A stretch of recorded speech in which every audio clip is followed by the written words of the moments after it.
안녕하세요. 변호사 이명숙입니다. 대부분 우리나라에서는 전통적으로 결혼을 하면 당연히 혼인신고를 하는 게 전제가 되어 있고요. 결혼식 올리고 정식 부부처럼 살고 있지만 혼인신고만 안 한 부부를 사실혼 부부라고 합니다. 결혼식도 올리지 않고 그냥 살고 있는 부부를 대부분들이 동거하고 있다라고 하는데요.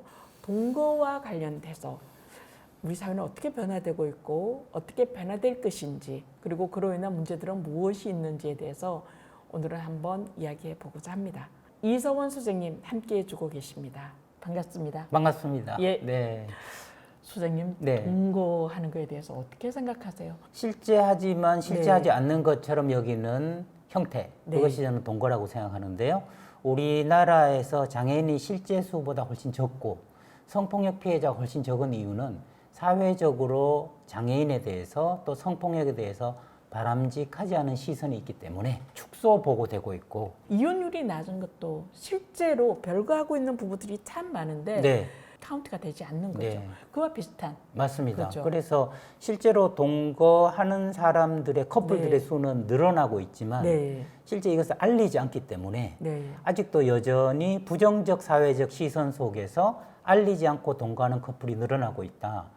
최근에 상담을 하면서 제가 네. 주로 느끼는 것은 네. 혼인신고를 하지 않는 부부들이 의외로 많다. 결혼식은 올렸지만 네네. 또 결혼식도 올리지 않았지만 정상적인 부부로 집안에서 다 인정받으면서 네. 살고 있는 부부들. 네. 네, 그런 부부들이 많죠. 저는 이 네. 현상에 대해서 그냥 상담하는 사람으로서 느끼는 것은 결혼에 대한 자신감이 떨어졌다.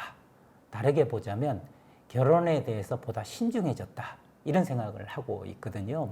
그 신중함의 결과가 동거로 나타나고 있다라는 생각이 들고, 그 신중함의 결과가 결혼식은 올리지만 혼인신고는 하지 않는, 그리고 그와 더불어서 일정한 기간 동안, 예컨대 뭐 1, 2년 동안 그 사실 검증 기간이라고 저는 네. 생각을 하거든요. 검증 기간 동안은 정말 복잡해지는 자녀를 가지지 않으려고 하는 이런 추세를 나우리 가족상담소에서 자주 느끼고 있거든요. 그렇죠. 네. 저도 소송하면서 10년 이상 부부로서 살고 있고 양쪽 집 다 왕래하고 명절 챙기고 그러지만 혼인신고를 하지 않는 부부가 있었어요.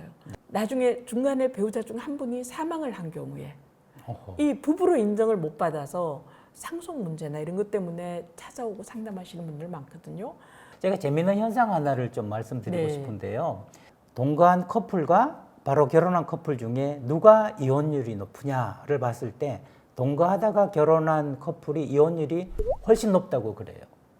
동거하다가 결혼을 했는데 이혼율이 높다고요? 네네네. 반대일 것 같은데 서로를 충분히 이해하고 알아서 이제는 결혼해도 되겠다라고 해서 결혼하는 건데 왜 이혼을 하죠? 저도 바로 그것 때문에 궁금해서 네. 이제 자료도 찾아보고 그것이 어떻게 됐는지를 네. 좀 살펴봤는데, 동거는요, 양가가 들어오지 않아요.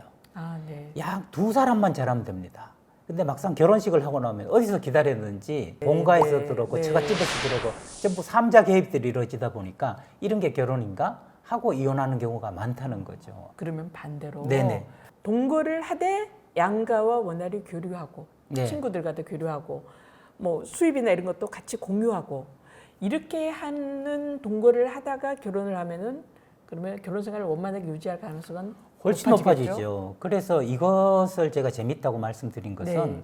과거의 동거와 현재 동거가 그 경향과 특징이 달라지고 있다는 말씀을 드리고 싶어서 하는 네. 거죠. 과거에는 모두 부정적 시각이고 당사자들도 바로 결혼하지 뭘 하고 바로 결혼으로 골인해서 온갖 어려움을 겪었다면, 지금은 부정적 시각이 여전함에도 불구하고 무엇이 중요한디, 더 중요한 것은 나의 행복과 신중함으로 우리의 행복을 공동으로 이루어야 된다. 네. 는 게 중요해져서 절대적인 동거 수가 예전에는 적었는데 반대로 증가하고 있다.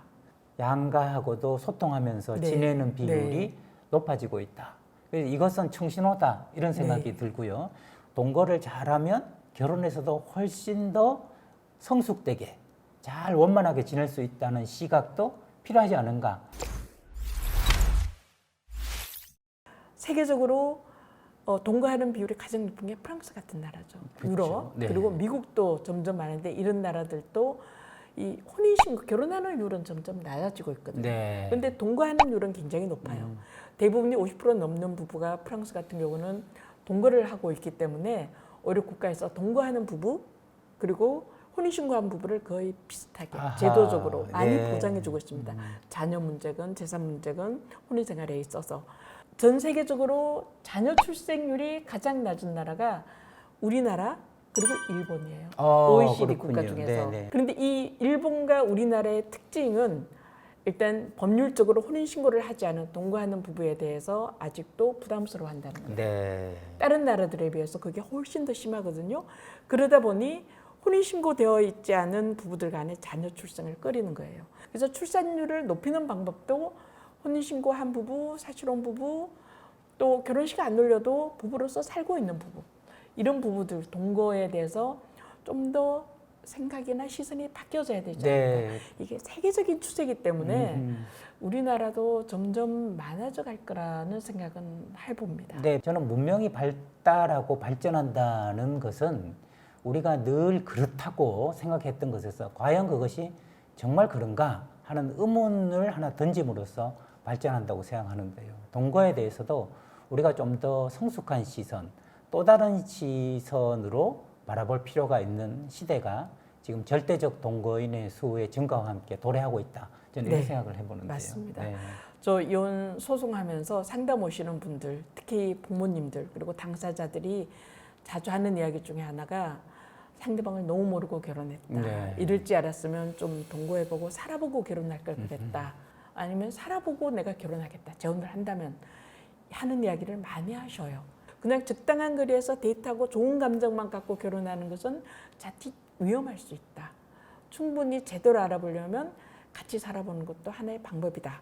라는 식으로 생각이 바뀌어지고 있다는 생각을 해봅니다. 그렇게 된다면 그에 대한 법적인, 제도적인 그런 조치, 준비도 필요하다라는 생각을 해봅니다.